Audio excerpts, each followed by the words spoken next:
Assalamualaikum warahmatullahi wabarakatuh. Saya akan melanjutkan kuliah ekonometrika ya.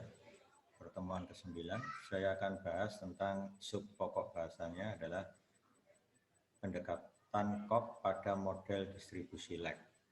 Ya, kita tahu bentuk model distribusi lag di sini adalah lagnya tak berhingga.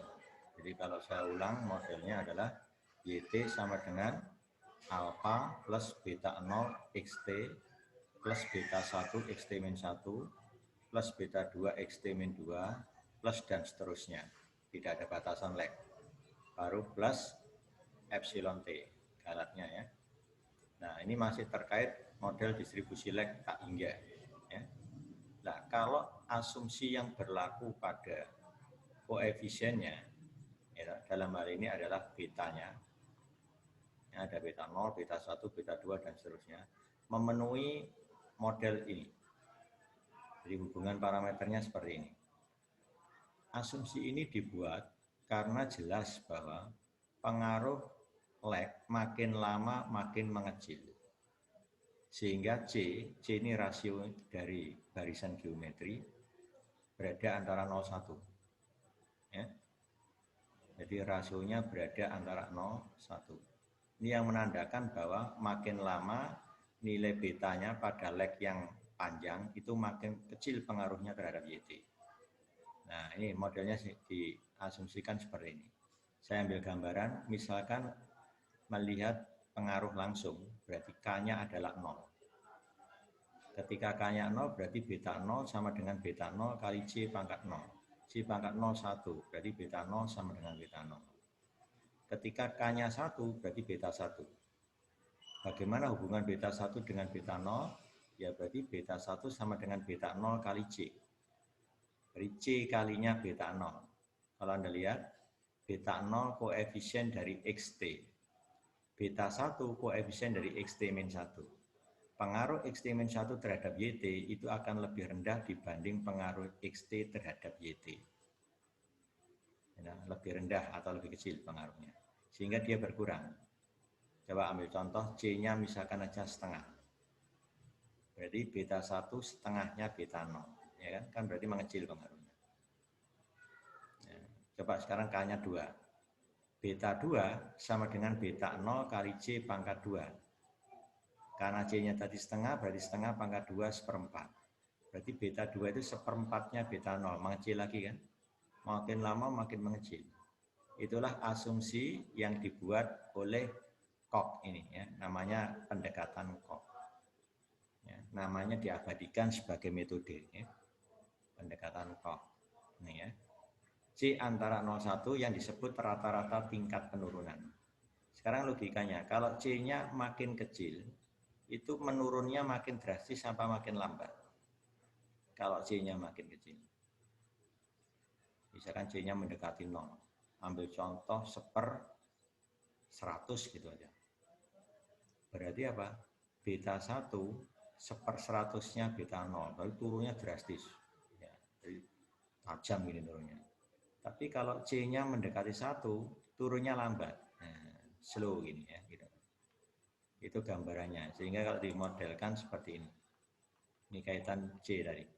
Makin kecil nilai C, makin drastis turunnya. Makin besar nilai C, makin lambat turunnya. Atau turunnya pelan-pelan gitu ya. Nah, bisa dibuktikan secara deret geometri tak hingga jumlahnya nanti akan konvergen ke nilai beta 0 dibagi 1/1 min C. Masih ingat kalau koefisiennya XT ditambah koefisien XT-1 tambah koefisien XT-2 dan seterusnya secara teori sampai tak hingga, maka ini dikenal dengan long run impact kan, kalau lag-nya berhingga. Nah, kalau lag-nya tak berhingga namanya long run multiplier terbatas. Karena nilainya konvergen ke suatu nilai. Nah, maka disebut terbatas. Jumlahnya ini terbatas. Terbatas kemana? Ke beta 0 kali 1/1 min C. Nah, ini bisa buktikan pakai deret geometri. Masih ingat ini pelajaran SMA? Rumusnya apa? A dibagi 1 min R kan? A-nya adalah beta 0, R-nya adalah C. Jadi C di sini berfungsi sebagai rasio barisan geometri atau rasio deret geometri. Ya, ini bisa buktikan, mudah buktinya ini ya. Buka kembali pelajaran di SMA ya, ingat kembali ya. Jadi kalau saya punya barisan geometri taingga, kalau dijumlahkan maka akan membentuk deret geometri taingga. Bentuknya kan A plus AR plus AR kuadrat plus AR pangkat 3 plus dan seterusnya.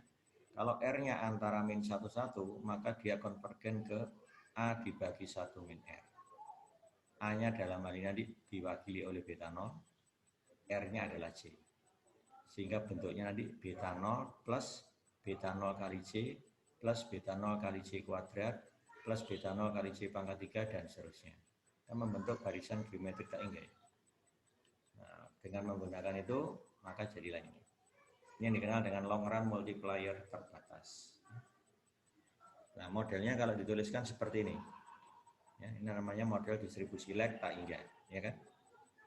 Nah, pendekatan Koch ini menarik sebenarnya. Dia punya ide seperti ini, ya. Karena didasarkan pada hubungan parameternya seperti ini. Ini yang menarik ya. Ini yang diajukan oleh Koch ini. Ya. Makin lama leg, makin panjang legnya, makin kecil pengaruhnya terhadap itu. Ya, ini sudah. Nah, sekarang akan saya substitusikan ini tadi ya, ke dalam model distribusi leg taingga. Nah, caranya kan tinggal masukkan aja. Ya, nanti akan dapat ini. Lihat, beta 0-nya tetap kan. Ini kan beta 1 sebenarnya. Beta 0 kali C. Ini kan beta 2. Beta 0 kali C kuadrat. Nanti ada beta 3, beta 0 C pangkat 3 kali X min 3 dan seterusnya. Nah, kalau Anda lihat, tadi parameternya tak berhingga banyak kan. Parameternya nanti kan ada alfa, beta 0, beta 1, beta 2, beta 3 dan seterusnya. Sekarang kalau sudah ditransformasi ke bentuk Koch, parameter yang dicari itu sebenarnya tinggal 3. Alfa, beta 0 sama C.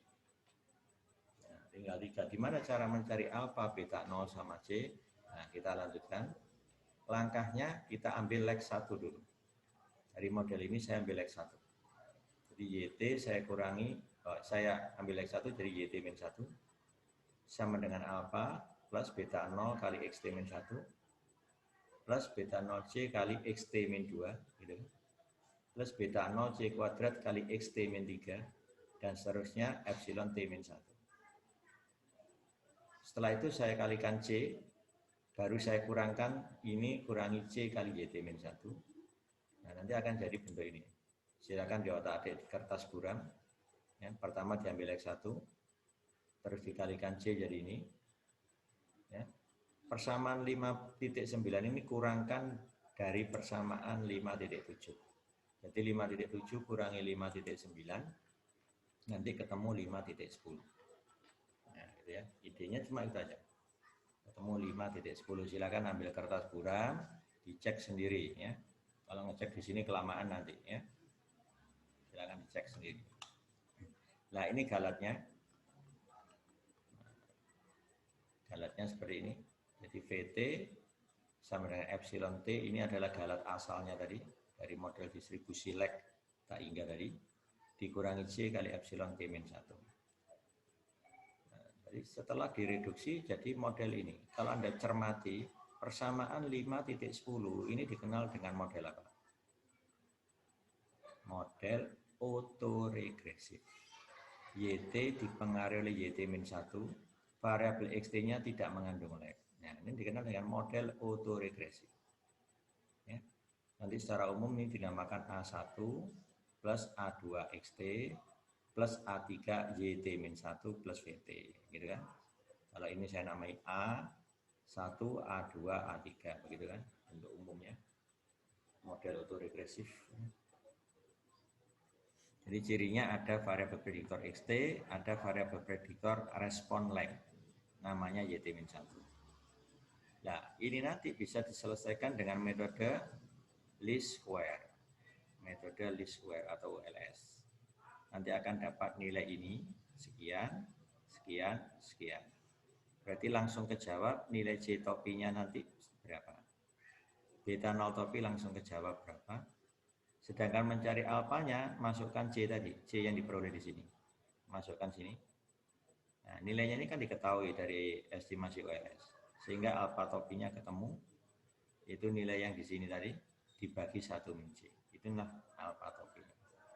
Kalau alfa ketemu, beta 0 ketemu, C-nya ketemu, lengkap sudah. Estimasi model distribusi lag-nya sudah terjawab. Model distribusi lag sudah terjawab. Ya. Di mana C di sini disebut apa? Tingkat penurunan. Ya. C-nya disebut tingkat penurunan ya tadi ya. Ya, tingkat penurunan di model Koch ini ya. Nah, itulah prinsipnya. Nah, sekarang coba, ini tidak ada contohnya, saya peragakan langsung dari contoh soal aja. Ya. Nah, ini nanti aja alasannya ya. Berarti kan bentuknya seperti ini. Berarti saya harus meregresikan YT terhadap XT dan YT-1. Nah, ini sudah saya simpan datanya. Ini data yang dibahas pakai pendekatan apa namanya yang minggu lalu itu, menggunakan estimasi ad hoc. Nah, sekarang saya gunakan pendekatan Koch. Nah, pakai pendekatan Koch berarti saya butuh YT-1. Saya taruh aja di Y7. YT-1. Nah, yang dibutuhkan cuma ini. Jadi saya ambil lag-nya dulu. Lag 1 dari J1 saya taruh di J7. Nah, gitu ya. Oke. Ini baru saya regresikan. Ya. Regresi antara YT dengan XT sudah kan? YT-1 sudah. Ya, selesai sudah. Baru kita lihat optionnya harus pakai intercept, betul. Resultnya pakai ANAVA, betul. Storage-nya nggak usah dicentang, biarkan. Nah, kita dapatkan modelnya secara serempak signifikan, ya, secara individu juga signifikan, ya, signifikan kan, pakai 5%. Nah, kalau kita lihat ini nilai dari apa? 0,3512 ini. Lihat modelnya. Ya, jadi ya, ini mengestimasi model itu. Berarti ini namanya C. Tingkat penurunannya 35,12%. Ini penurunannya koefisien tadi. Ya. Nah, penurunannya 35,12% atau 0,3512 gitu ya. Nah, ini nilai beta 0 tadi. Ya, merupakan koefisien dari XT. Nah, ini alfa kali 1 min C. Nah, kalau seandainya ditanya alfanya berapa, ya gampang. Apa alfanya? 1,297 dibagi 1 min C. Nah, ini ya. Jadi kalau kita hitung, berdasarkan ini ya. Lihat. K1 sama dengan 1 titik berapa tadi? 297 ya, gitu ya. 297 dibagi 1 min C. Ya, 1 min C. C-nya tadi sudah ketemu 0,3512. Ya. 0,3512. Nah, inilah jawabnya alfa. Kita print K1-nya. Nah, ternyata alfanya 1,999. Ya, dalam 4 desimal ya 1,9991. Begitu ya. Maka beta 0-nya langsung kebaca di sini. 1,1636.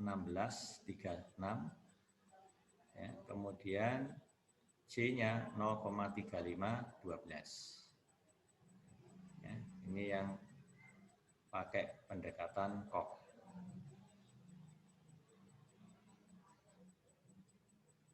Ya. Ini terkait data dalam soal ini. Ini tadi menjawab ini pertanyaan yang B. Berdasarkan data tersebut, nih datanya ini sudah tak simpan di sini. Ya, buatlah model Koch-nya. Ya, model Koch-nya kalau saya tulis ya ini. tadi. Nah ini moderatornya. YT sama dengan 1,3. Ini kalau mau lebih teliti ya nulisnya ini 1,297 plus 1,1636 XT plus 0,3512 YT-1 ya. Ini adalah hasil model KOK ya. Nah, hitung perkiraan C dan alfa. Tadi C-nya sudah diperoleh 0,3512. Alfanya tadi sudah kita hitung, yaitu K1 1,999. Paham ya? Seperti itu. Nah, silakan nanti Anda bisa praktek ya. Ini silakan difoto datanya, Anda inputkan di Minitab, nanti Anda coba jalankan. Ya, gitu. Sekarang saya lanjutkan ke berikutnya. Nah, ternyata transformasi KOK ini yang harus diperhatikan pertama adalah YT-1. YT-1 ini kan diperoleh dari variabel respon. Variabel respon itu kan diperlakukan acak. Ya, sementara variabel responnya di sini bertindak sebagai variabel prediktor. Ya kan? Ini kan sebenarnya variabel respon, cuma bentuknya lek. Berarti ada sesuatu di sini yang agak menyimpang dari model autoregresif ini. YT-1 yang harusnya diperlakukan, yang harusnya acak diperlakukan tetap. Ingat, sifat variabel prediktor itu kan tetap dan tidak berkorelasi dengan galat. Berarti tugas kita sebenarnya mengecek apakah YT-1 ini benar-benar tidak berkorelasi dengan galat. Nah, galatnya ini.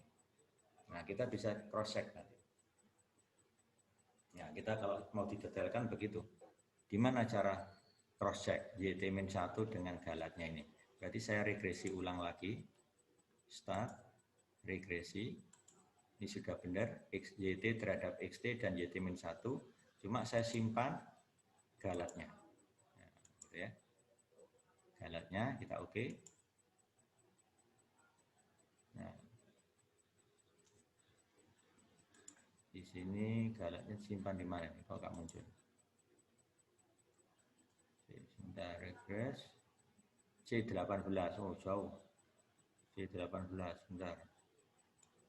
C18, oh ini disimpan di sini nih. C18 ya. Ini adalah galatnya, kita keluar resi 1 nih. Ya. Nah, sekarang saya korelasikan C18 atau resi 1 ini dengan apa? YT-1. Nah, YT-1. Ya, dia pindah ke sana karena ini sebenarnya ada datanya sudah saya hapus, tapi tetap dibaca ya. Ya.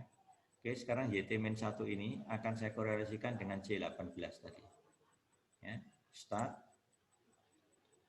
basics, statistik, korelasi. Ya, korelasi antara apa? YT-1. YT-1 tadi saya tempatkan di C7 ya. Nah, jangan sampai keliru ini. Ya, dengan apa? Residual. Nah, kita lihat. Loh, lihat.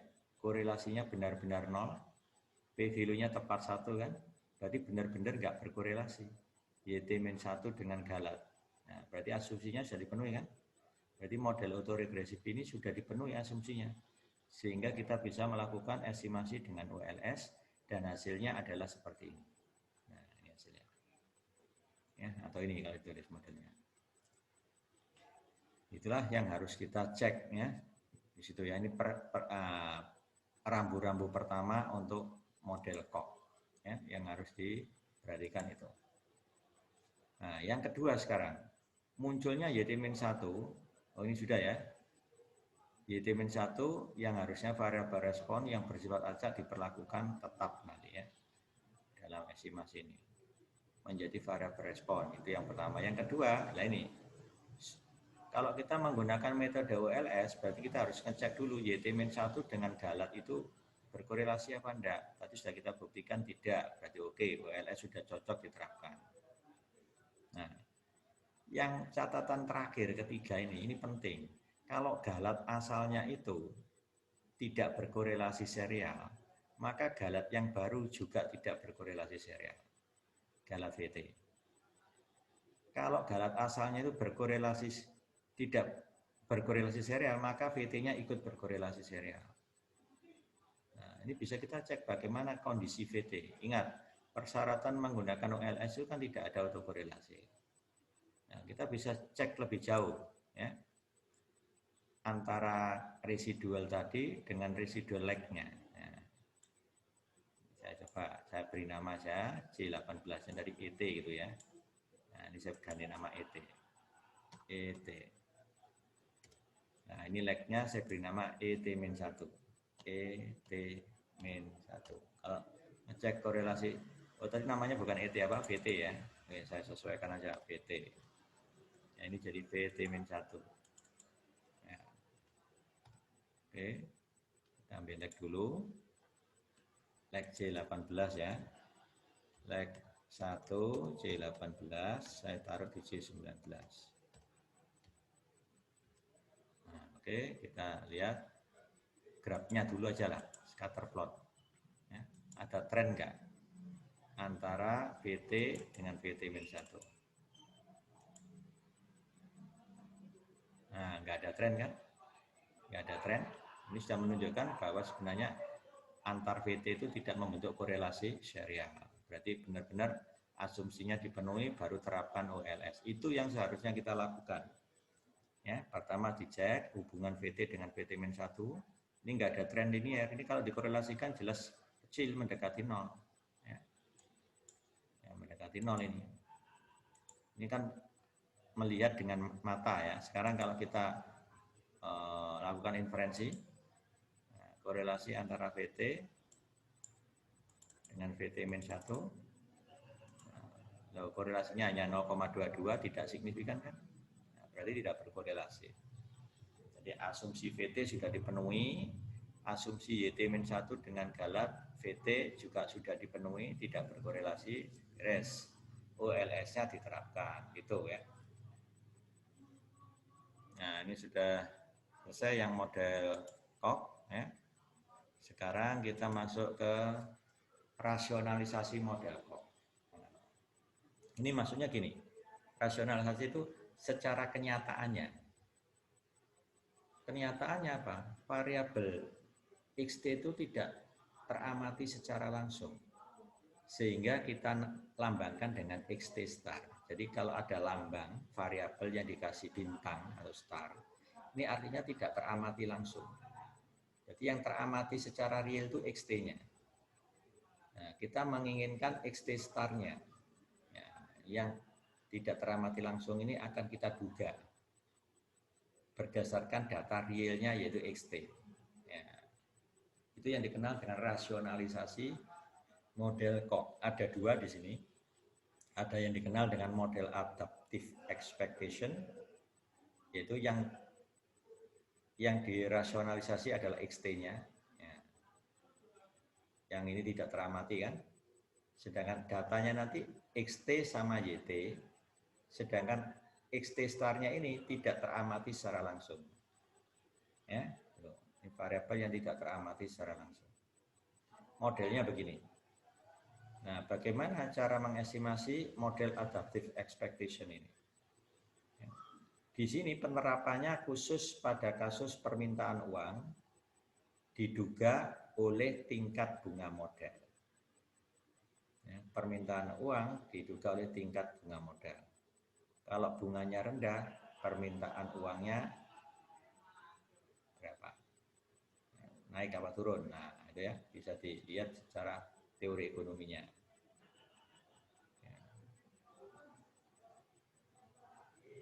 Kalau mungkin bunga modalnya turun, ininya naik begitu ya. Atau sebaliknya, kita nggak tahu persisnya datanya ya. Nah, ini galatnya.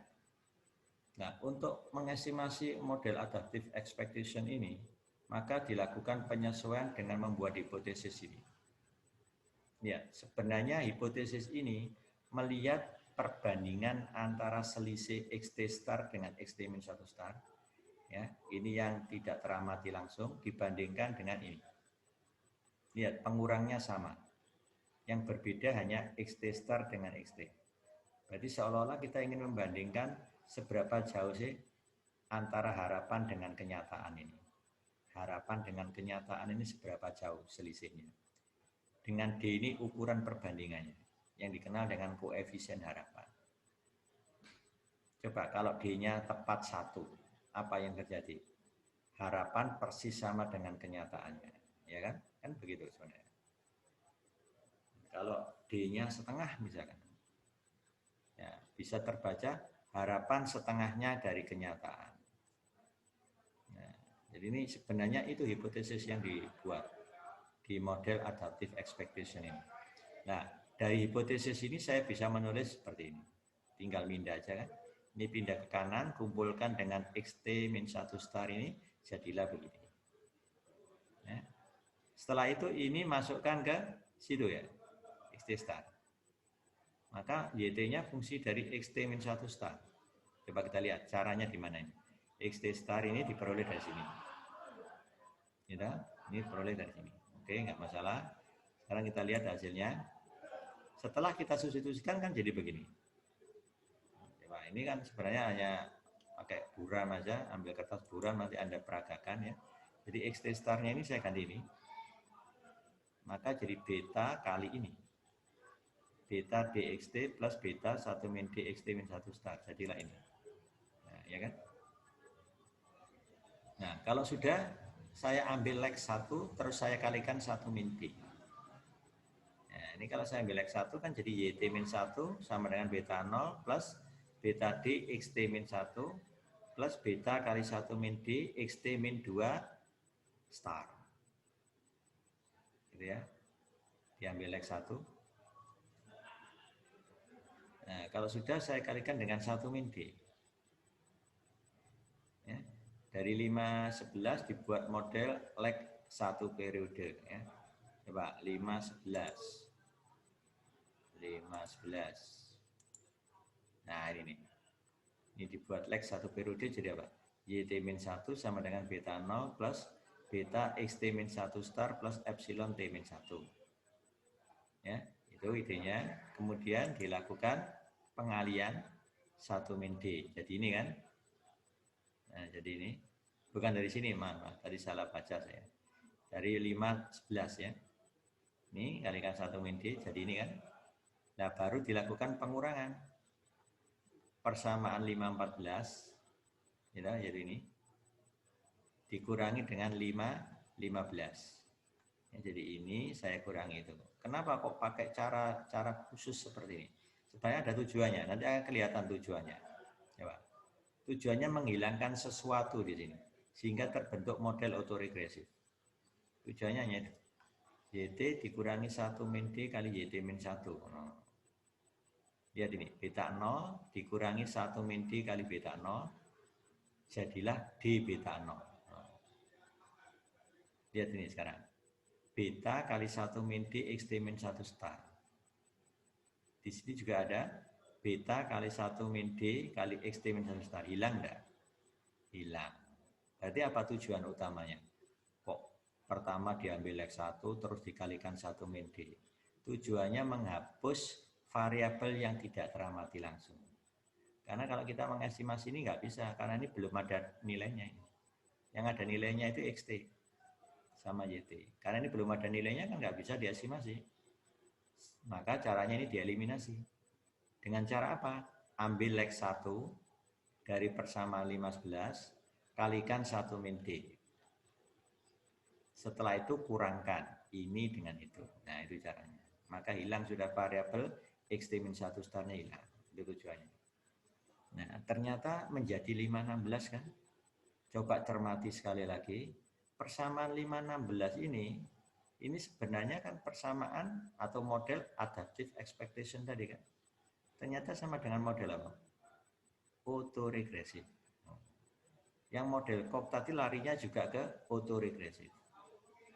Model adaptive expectation larinya juga ke autoregresif. Apa yang membedakan? Koefisiennya YT-1 berubah jadi 1 min D. Koefisiennya XT berubah jadi D beta. Kalau Cobb tadi kan beta 0, ini C, yang ini alpha kali 1 min C. Beda kan? Kalau adaptive expectation ini jadi 1 min D, D beta, D kali beta 0. Kalau nanti ini diregresikan, Dengan pertimbangan nanti hasilnya diuji ya. YT-1 dikorelasikan dengan ini harusnya 0. Ya, begitu. VT-nya memenuhi asumsi klasik. Ya, tidak berkorelasi serial, kan begitu. Ya, maka estimasi OLS bisa diterapkan, nanti dapat nilai ini sama nilai itu. Maka lengkap, parameter yang dicari kan 3. D, beta 0, beta. Berarti kan? D, beta 0, beta. Ada 3 kan? Sama. Model COP tadi juga 3 yang dicari. Nah, juga. Nah, ini bisa kita terapkan. Ya. Jadi di sini ceritanya model adaptive expectation, ya. Adaptive expectation itu tingkat bunga modal berpengaruh terhadap permintaan uang. Nah, ini kita lihat soalnya. Nah, ini soalnya. Menurut teori ekonomi, permintaan uang bergantung pada tingkat bunga modal XT. Ya. Tingkat bunga modal XT. Nah, ini datanya. Hari ini saya lebarkan dikit. Nah, gini ya. Tingkat bunga modal XT. Oleh karena tingkat bunga modal ini tidak teramati secara langsung, jadi kita lambangkan nanti dengan XT star gitu ya. Maka model pendekatan yang digunakan adalah model adaptive expectation. Jadi ini. Dengan XT star itu tingkat bunga modal yang tidak diamati secara langsung. Nah, ini adalah variabel yang teramati secara langsung.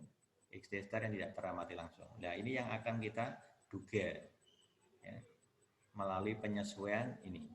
Ya, ini penyesuaiannya. Ini hipotesisnya. Jadi untuk mengestimasi model ini kita harus pakai hipotesis ini. Ya. Pengamatan dilakukan selama 39 tahun dan hasilnya sebagai berikut. Ini mulai tahun 1981 sampai 2019. Ini datanya, YT, XT. Ya, gitu ya. Nah, pertanyaannya, dugalah koefisien harapannya, berarti D. Dugalah model adaptive expectation, berarti mencari apa? Mencari beta sama apa tadi? Mencari beta sama beta 0. Beta 0. D-nya didapat tadi ya dari sini. Ya. Ya, ini yang berhubungan dengan model adaptive expectation. Nah, ini modelnya. Ada beta 0, ada beta, ada D. Ya. D ini yang dikenal dengan koefisien harapan. Expectation itu kan harapan. Ya. Nah, itu pertanyaannya adalah hitung koefisien harapannya. Ya kan, koefisien harapannya.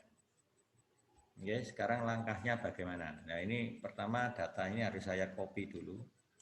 Saya pakai Minitab, tapi saya harus membuat baru nih ya. Ya, file, new, worksheet. Nah, yang ini saya hapus saja biar apa namanya, biar nggak mengganggu. Ini tadi sudah, oke. Ya, saya pakai yang baru aja. Itu ya. Ini saya pakai yang baru. Datanya sekarang saya copy. Nah, ini YT sama XT ya. Oke.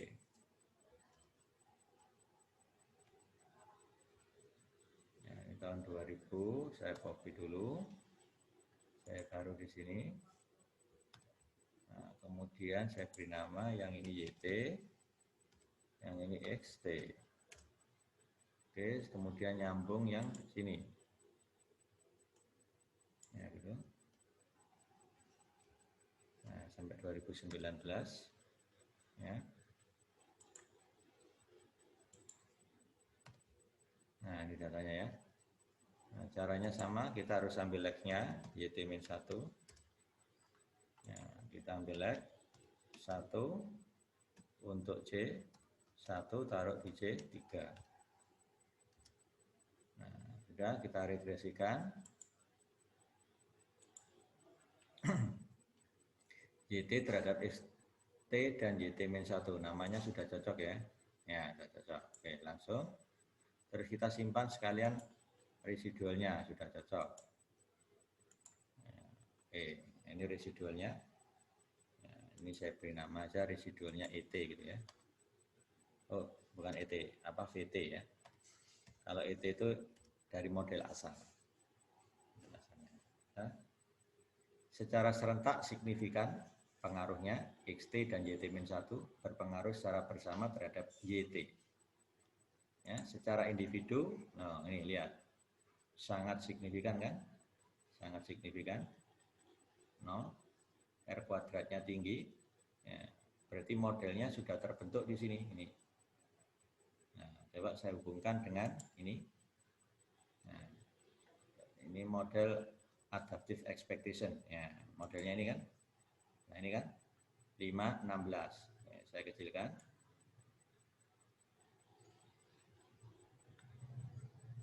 Nah, berarti kan 5, 16. Hasilnya sudah kita dapat seperti ini. Nah, ini. Kalau mau lebih rinci ya pakai ini. 3592.8. Ya, 149.262. Itu mungkin lebih tepat lagi ya. Yang ini. Nah, ini kalau saya ekuivalenkan berarti 0,303 itu adalah 1 min D. 1 min D. Jadi D-nya berapa? Ya 1 dikurangi ini. Nah, itu namanya koefisien harapan. Sudah terjawab ya. Pertanyaan A sudah terjawab. Di mana D-nya 1 dikurangi 0,303. Ya, sekarang untuk mendapatkan modelnya kita cari nilai beta 0 dan beta. Jadi D beta 0. D beta 0-nya 3593 kalau pakai ini. Kalau pakai ini lebih teliti lagi 3592.8. Nah, ini nyarinya ya pakai bantuan Minitab. Ya. Jadi apa? Pertama nilai D dulu ya. Let K1 sama dengan 1 dikurangi 0,3 berapa tadi? 0,30283 ya kan? 30283 print K1 ini adalah nilai D-nya ya. Koefisien harapannya 69,717%. Nah, baru kita dapatkan ini beta 0. D beta 0 sama dengan berapa? 0,9717 dikalikan beta 0 kan? Nilainya ketemu berapa? Nilainya ketemu ini 3592.8. Berarti apa? D beta 0 sama dengan 3592.8. D-nya sudah kita peroleh tadi. Berarti berapa beta 0-nya? Saya simpan aja di K2 ya. Kan berarti ini. Nah, ini dibagi kan? Dibagi. Nah, jadi let K2. Nah, Ctrl B ini tadi dibagi. Dibagi berapa? D. D-nya tadi kan K1. Ya, gitu ya. Nah, inilah nilai beta 0. Print K2. Secara sama sekarang beta. Ya, hampir sama. Saya copy aja. Ya, betanya berarti apa? Simpan di K3. Pembaginya sama ya, pembaginya kan D nanti. Nah, tapi koefisiennya XT tadi ketemu berapa? Koefisien XT-nya adalah ini 149 ini 262 ya kan? Masukkan sini. Nah, ya, enter, kita print K berapa? K3. Nah, ini adalah nilai beta topi. Beta topinya 214,097. Beta nolnya 5153,41. Sedangkan nilai D-nya 0,69717. Selesai ya. Jadi modelnya kalau kita tuliskan gimana? YT sama dengan apa? Beta 0, beta 0-nya tadi adalah ini. Beta 0-nya ini ya. 5153,41 plus beta 214,097 X T star. Ya, X T star itu modelnya ya. Nah, dia dikenal estimasi model adaptive expectation-nya. Ini sudah, model adaptifnya sudah, ya, perhatikan. Nah, sekarang kita analisis YT-1 dengan PT, dengan galatnya. Jadi ketika kita regresikan, kita sudah simpan galatnya ya. Ya, sudah simpan galatnya.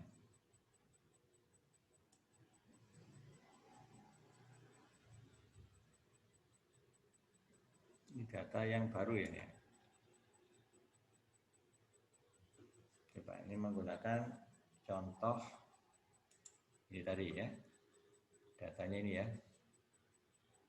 Jadi coba kita cek, sudah benar ini datanya. Yang pertama 7963,86. 79,86 dia bulatkan di sini. Karena dia Minitab pakai 1 desimal. Tapi kalau begini kan ini biasanya kelihatan. Ya, tapi nilai aslinya itu sebenarnya ini, tergantung yang kita masukkan. Ya.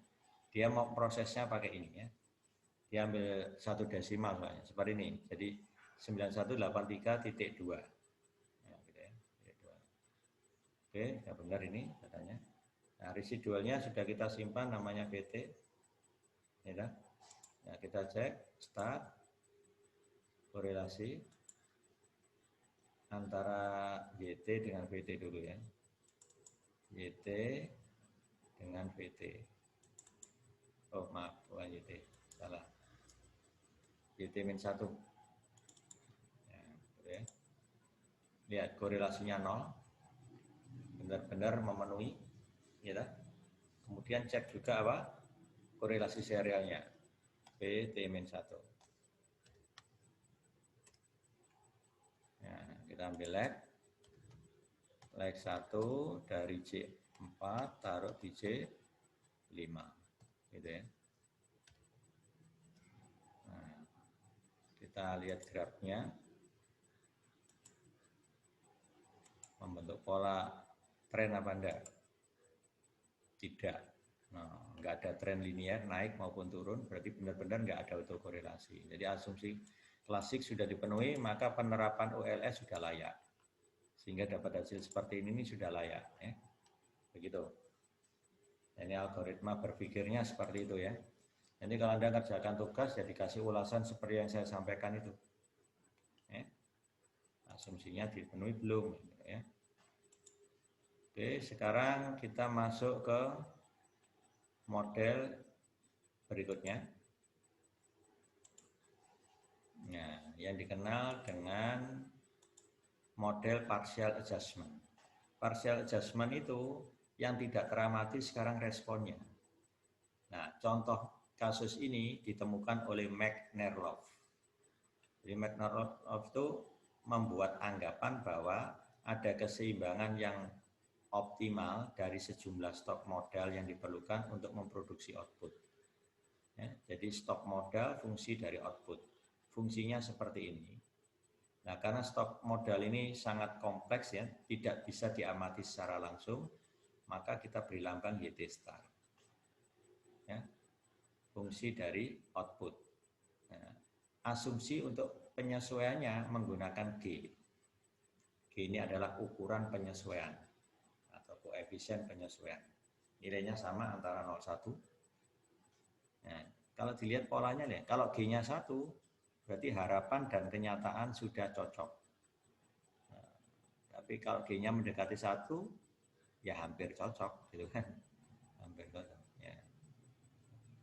Ya begitulah gambarannya ya. Makin kecil mendekati 0, makin jauh dari cocok.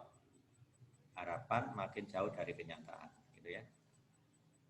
Nah, itu intinya seperti itu. Nah, bagaimana caranya? Ya mirip dengan tadi.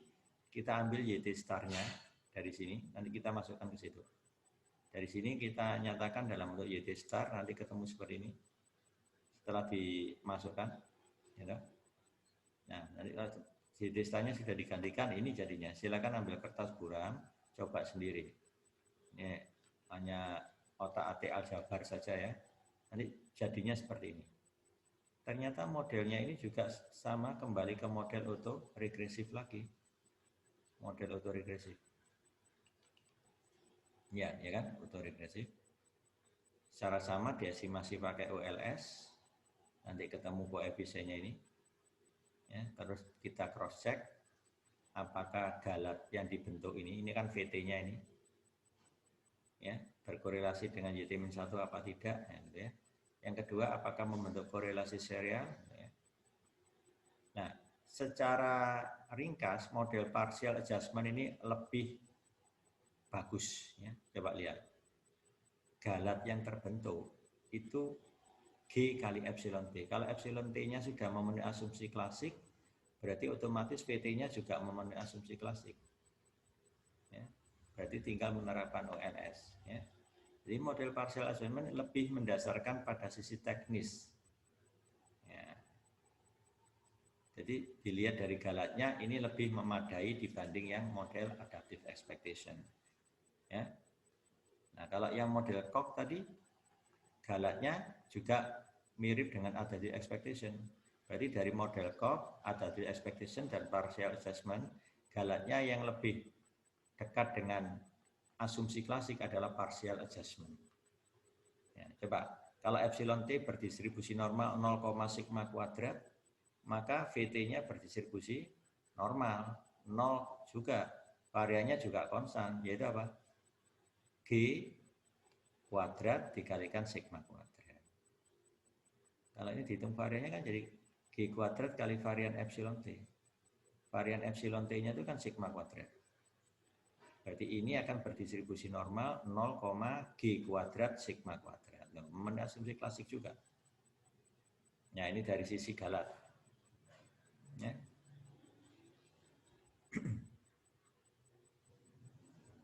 Nah, sudah. Sekarang kita coba praktekkan yang model partial adjustment. G di sini namanya koefisien penyesuaian. Ya. Kalau di model Koch namanya tingkat penurunan. Kalau di adaptive expectation namanya koefisien harapan. Kalau di partial adjustment namanya koefisien penyesuaian. Namanya beda-beda ya. Nah, sekarang kita lihat contoh soalnya. Nah, ini di nomor 14 Magner-Love tadi. Ya. Ini pakai model partial adjusted ya. Jadi di sini YT star-nya itu adalah tingkat modal ya, yang tidak teramati langsung. XT outputnya, ini outputnya. Nah, ini datanya harus saya simpan ini ya. Mungkin nanti sama dengan ini saya hapus saja. Saya save N. Nah, gitu. Saya copy dari sini.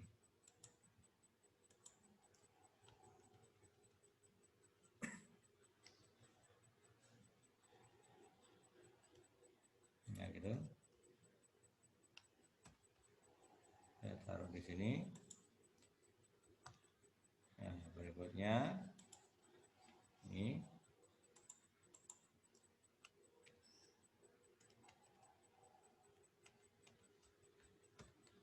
saya taruh di bawahnya ini.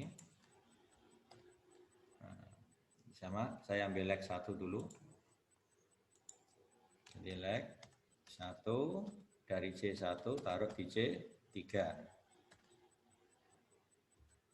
Nah, udah, leg 1-nya hilang satu pengamatan kan. Oh, galatnya saya simpan nggak tadi ini, galatnya ini muncul, jangan-jangan muncul di Luas kanan. Ada enggak?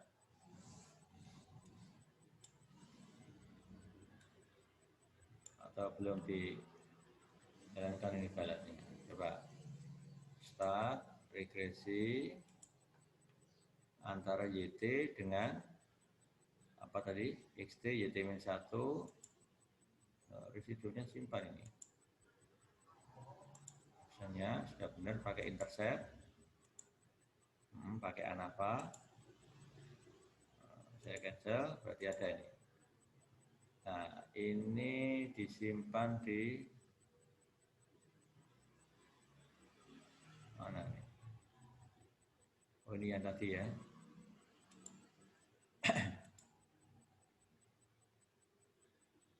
Next satu. Oh, ini belum dijalankan. Oke, langsung start regresi YT dengan XT YT-1.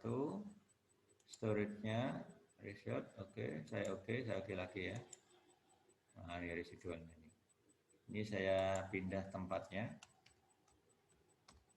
Nah, di sini aja. Nah, mungkin perlu saya ambil leg-nya sekalian. Leg 1 untuk C4 taruh C5. Ya, gini ya. Pertama, kita lihat hasilnya secara serentak signifikan. R kuadratnya 65,3, ya kan? YT-1-nya signifikan. XT juga signifikan. Nah, ini yang dinamakan dengan apa? Lihat modelnya. Nah, 1 min G. 1 min G sama dengan 0,5416, berarti G-nya ketemu. Kalau G ketemu masuk sini dapat beta 0. Ya, karena G kali beta 0 sama dengan 946,5. Ketemu beta 0. G dikali beta ketemu 2,0496. Berarti betanya 2,0496 dibagi dengan G. Gitu ya. Itu cara ngitungnya sama dengan tadi. Maka modelnya ini sudah bisa diestimasi. Ya kan?